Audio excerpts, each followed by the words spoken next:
Hello there, all my beautiful thinking people, you. It's your host, Clyde from Advocation X, coming back at you once again. I've got some information for you to consider. I'm going to need your support. That means before we begin, hit the like button, make sure you're subscribed because some people have been unsubscribed. Thank you very much for all the new subscribers. As we inch up this ladder of kicking that algorithm right in the pants, it's only you that makes it happen. Hit the like button, subscribe, share. Let's get to the topic at hand. Once again, we're into the Tesla realm, and it's to debunk some myths, the FUD, the fear, uncertainty, and doubt that come out of people who just have nothing better to do in their life other than to bash and trash anything that can do some good in our world. Let me give you a disclaimer. First, again, I don't know Elon Musk. I can't tell you if I like him or I don't like him. I don't really care whether I like him or don't like him. Just like I don't care whether I like or dislike Jeff Bezos. I'll still use Amazon. And I'm sure you do too. Let's get back to the topic. The topic being, EVs are horrible in the winter. They're just terrible. There's no reason in the world to be using an EV in the wintertime because they just don't work. They're garbage. You can't charge them. They won't go. They break down. The battery dies. You have to get towed. Wow. Can you imagine? They made all of these EVs just so that they can be absolute garbage. You believe that? Hey, you have all the right in the world to believe it because you heard it from somebody. You heard it from somewhere. It's been on the mainstream news. It's been on the mainstream news channels. Every time they talk about electric vehicles, they have nothing really good to say. Unless they're comparing a vehicle to Tesla. Then they will praise that vehicle in the pursuit of trashing Teslas. Let me tell you, we've passed the 1-year anniversary of me and Tessie SS St. James. That's what I call her. And there's good reason for me calling her that. After a year and almost 90,000 kilometers, I have a pretty good idea of how EVs work now. This is the second winter for Tessie SS St. James. And I can tell you this, I never had any difficulty. As a matter of fact, I made videos back then. I was laughing my butt off. It was absolutely fun. The only things that I didn't like is that the charging slows down in the wintertime because I was using basically only superchargers because I did not have my own gas station at home. Like I know everybody else has their own gas station at home. If you have a gas car, you have your own gas station because that's just what everybody does when you have a nice car. No pun intended because it's winter. But if you have a nice car, you have a gas station at home because that's the convenience of a nice car. You can just wake up in the morning, your car is magically filled, and off you go. Well, guess what? Myth number 1 busted. That's how I live my life now. I have installed a charger, and therefore I wake up in the morning with a full tank of gas or a full battery of electrons. And when I'm ready to go, I wake up, I look at my phone, I see what time I'm leaving, I set my preconditioning for that time, and I set the temperature for the inside of the cabin. And guess what? I leave in a toasty, full, batteried car ready to go. No 15-20 minutes of running the engine, idling with fumes everywhere and choking the life out of you and your family because you forgot to take the car out of the garage before you pre-started it. I can start mine anywhere and I lose no emissions. I know, it's terrible. How dare I even care about emissions? So let me tell you this. I did not buy a Tesla to save emissions. And it is proving to be exactly what I wanted and exactly what I needed in order to fulfill all the reasons why I bought a Tesla. First myth gone. Guess what? In the wintertime, when it's extremely cold, it is difficult to charge your battery. Not impossible, it's just a little slower. Because batteries have to be at a certain temperature in order to receive a charge. Also, to take advantage of the full power of your battery, it also needs to be at a certain temperature. So optimal operating temperatures are great for electric vehicles. Now, I'm only really talking about Teslas because that's all I really know about. I've done research on the other ones, and I've heard other testimonials from people who have bought other type EVs. So I can give you a small overview on what they're like. But as far as the Tesla, wow. I go to chargers, and before I was upset because your fearless leader of this country called Canada, he made it impossible for us to be charged by the kilowatt.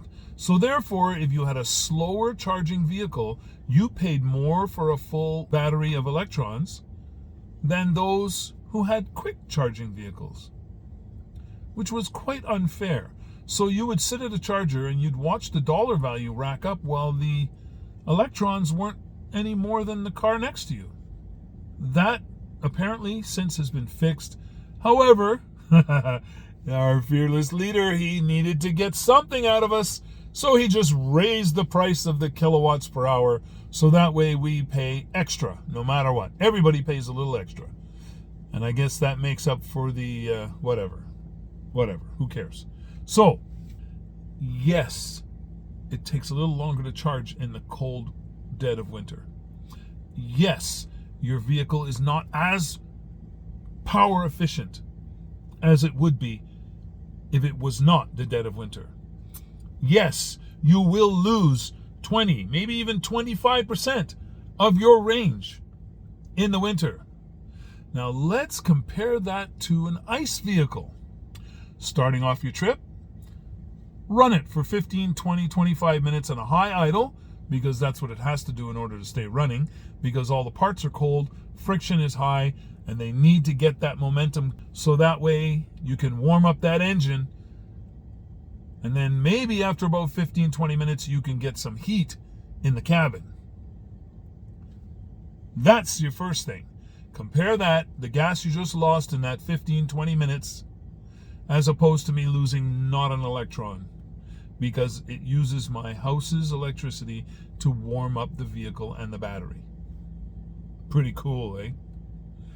Okay, that's a small thing, right? That's just a tiny thing. Let's keep going. All your front end parts, your wheel parts, your drive shaft parts, your cam, your everything is freezing cold. It takes a lot more to get that stuff moving in the wintertime than it does in the summer. So you're losing gas there. Am I? Yes, I am actually. My front end and all those other parts that aren't being heated, yeah, that's just life. Friction is friction. It works the way it works, guys. That's physics. It's not exclusive to an electric vehicle. All vehicles in the extreme cold have a difficult time. Ask those people up in the severe north. Big, massive, heavy equipment with huge diesel motors that are used to move tons and tons of material. Ask them what happens to those in the severe cold if you shut them off. So, be realistic. And when you hear people feeding you a bunch of BS, do a little, just a tiny bit of research, and you're going to know, oh, they're trying to pull the wool over my eyes. Because they are. But for some of us, it doesn't work. Why? Because we do our homework. That's simple, right? Just a tiny bit of homework would tell you, yes, all vehicles lose efficiency in the wintertime. The more severe the winter, the more loss of efficiency. But for those of you who say, oh, no, I would park that. I would park that electric car in the wintertime and I would use my gas car right through the winter until... Hear of block heaters? Anybody hear of block heaters? Yeah, you have. A lot of cars won't even start in the winter because without a block heater, it doesn't keep important issues warm enough to be able to even start. Have you heard of cranking amps? Some of you have. Cranking amps are what is used to get your starter moving so you can get your car started. And a lot of these 12-volt batteries don't have enough cranking amps in the really cold weather to get you going. And then what do you need? A boost. And then after your boost, you have to keep it running. Don't let it fail, because if it does, you're starting all over again. Keep it running, keep it running, keep it running. Warm up the engine, get everything working properly. Okay, now, take it for a run down the highway, because if you don't give it a good 30, 40, 50 kilometers of good high speed, your alternator is not putting out enough to really put that battery back in a good position. Sometimes you take a short trip after your boost and you run it a little bit and then you come back out and it's dead again. It's not dead. You get that famous you know the noise. I've known the noise. Oh my gosh. Guys, I was a backyard mechanic. I used to buy, fix, and sell cars like hotcakes. And I can tell you, the amount of issues that go wrong. The amount of things that always break down. So, we're supposed to be talking about the winter. So let's stick to the winter. How about when you were sitting there and you're plowing through a foot of snow all over the place? All the streets are covered with, 6 inches, 8 inches, 9 inches, 10 inches of snow. And you're plowing through, going to work, going wherever you want.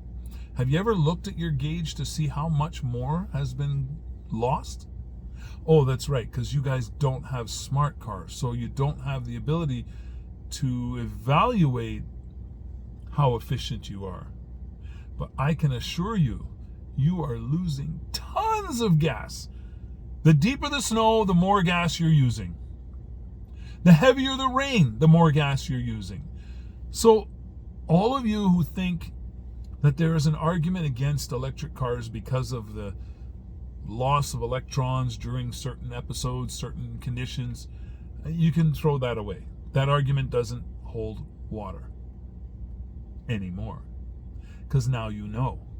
And if you don't listen to what you now know, you're fooling yourself. And yet, I have a video out that talks about shooting yourself in the foot.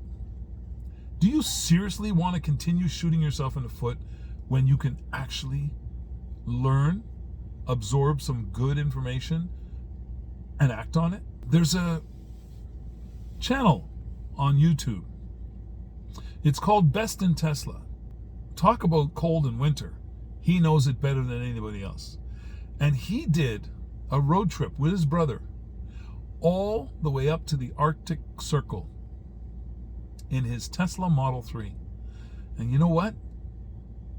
They had a blast. They had a couple of scares, but they had a blast. There were points where he was driving on almost pure ice. It actually looked like a skating rink right down the roads. And it was scary for them because they were on some downhill slopes as well. But he had a blast.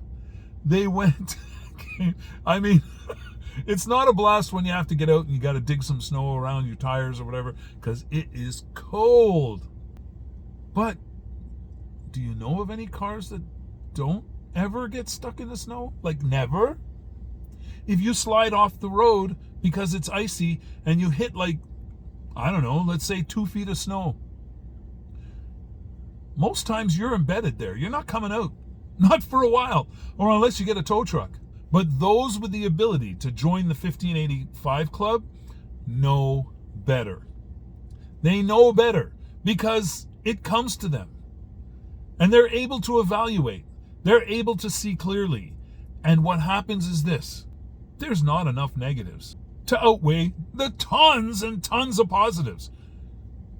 Guys, if you can find girls, whatever, If you can find as many negatives as you can find, but they must be proven. They can't be just stated just because they're stated. You have to find some proof that these things are real. When you hear people talking trash, is it real trash? And then if you can, then look for the things that are positive. And not people just talking out their butthole, but people who are really being sincere and honest about their experiences. And then you look and weigh the two, the pros and the cons. Isn't that what we've always been taught? Have you ever been taught just to listen to the mainstream garbage and just follow along like you're just a minion, just following your line all the way? Or have you ever been taught to maybe question things and then research the answers? Question everything and research your answers. So, the answer, are electric vehicles not to be used in the winter? That is a myth. That is FUD, fear, uncertainty, and doubt. Electric vehicles are totally fine in the winter. Now, if you're using something like Electrify America to charge your Mustang Mach-E or one of those, well, I'm sorry, guys. It's hit and miss. You may pull up to a charger that may give you a charge. You probably are going to pull up to a charger that isn't going to charge you at all. And does that ever happen with Tesla? Yes, it happens. Just like it happens with gas stations. Sometimes they're out of fuel. Sometimes it's so cold that their pumps won't work. Sometimes their electricity's out and they can't run their pumps. But guess what? Most of the chargers that are going to be going up in the future, and a lot that have gone up in the past, are powered by solar energy with battery storage. When I go across Canada with my Tesla Model 3, I never worry. Every single time I stop to charge, chargers are working, and I'm often going in a short space of time. There's times I'm running out of a place because I just went to use the washroom and get a bite to eat, and it's too long. My car's charged. And if I stay any longer, I'm going to incur idle fees. So here I come. Folks, drive your electric car in the winter, as long as it has range. There was a story in Chicago where everybody was having a difficulty, and one poor soul, he was driving a Nissan Leaf, and it had 1 mile of range left on it, and he had to return the car. He was 2 days late in returning the car, and he couldn't get a charger. He kept coming back over and over again to see if the chargers were available, but every time he came, there were more people charging. So he kept going because he was working. Folks, if you're going to get an electric car with 100 miles of range, and then you're dealing with the winter, I would say put that car away. Unless your work is within 50 miles return trip. If your work is 50 miles return trip and you're just going to work and coming back home, use that little Nissan Leaf or whatever little electric car you have. If not, you need to upgrade to a car that has some range. It just has to have some range. 350 kilometers is about enough range for almost everybody's daily activities. Think about that. If you are using more than 350 kilometers of range every day, then your job is driving. Simple. How long is it going to take you to cover 350 kilometers of distance? That is basically your job, is driving. Very few people are in that boat. Most people, I don't know, let's be generous, 100 kilometers a day. To work and back, stop at the grocery store, stop over here, pick up whatever, drop off a parcel, and visit a friend, and then go home. Stop listening to the FUD. If you have questions, ask those who know.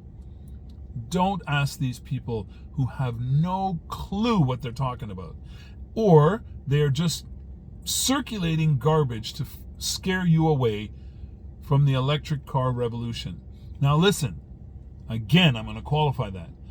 I was not acting as a tree hugger when I decided to buy my Model 3.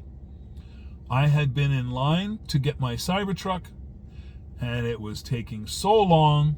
I was sick and tired of waiting, and people already cheated me out of getting my Tesla Model 3 years before, 4 years before, because they told me it was too expensive. They were so this, they were so that, and me, like a fool, I didn't do enough research.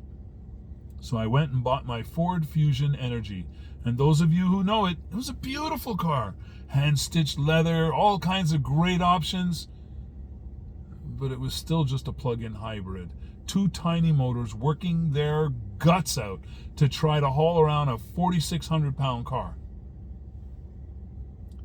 I'm sorry, but when you do the math, common sense says, no. That's not the car you want to drive. So, Cybertruck was taking too long. I said, that's it. I've had enough. I'm buying a Tesla. And I went and bought the Model 3. I am so happy I did, and I'll tell you this. No matter how much it cost you when you bought your Model 3, don't bellyache that the prices have gone down and that you think you lost money. No. The Tesla Model 3 at any price was a good deal. All you have to do is go, oh, that guy got a better deal than me. Don't be worried about, oh man, I should have. No, at any price, the Teslas are a great deal. Great deal. They are more efficient. They're better. They're like, there's so many things we're going to go into in my series about how and my life with Tesla has gone. But right now, I wanted to address the winter. Some of this I'm probably going to cut out because I really wanted to just talk about winter driving and the Tesla. So here, let me give you this. And those of you who haven't listened to this point, you're going to miss out on a great thing. My Tesla Model 3 is a rear-wheel drive, single motor, LFP batteried Tesla. And the first winter I had it out there, I was terrified. It's a little car. I mean, it's a sedan. It's a family sedan, but it's a small family sedan. And I'm thinking, oh boy, I'm going to be flying all over the place. I came around a corner once and I gave it a little bit of juice and I got one of these. If you can see my hand, it went whoosh, whoosh, boom, and went straight. And I went, okay, that seems weird. Why is it that good? Let me try it again, because maybe that was a fluke. So I did it again at the next corner, and guess what? Whoosh, whoosh, straight. The way they control the wheels, the braking, and the acceleration on the Teslas is amazing. Safest vehicles on the road, period. If you're ever in an accident, okay, I'm not going to go there. We're winter driving, Clyde, winter driving. Don't be afraid. Drive them in the winter. Test drive one in the winter. Don't be a fool. Don't drive like a crazy person. Just test drive them like a normal human being in the wintertime and show yourself that it's going to be all right. All right? Thank you for your time. You know what? I really overdid this one. I apologize profusely, but I'm going to say this. We never give up and we never give in, but we'll always keep an open mind because knowledge is our power and it's the only power we'll ever have. Don't give up your power. Do your research. Do your homework. So, stay safe, stay healthy, and above all, stay as happy as humanly possible. And hit that like button. Subscribe, become a member. Let's push the algorithm to the side. Until next time, love you all.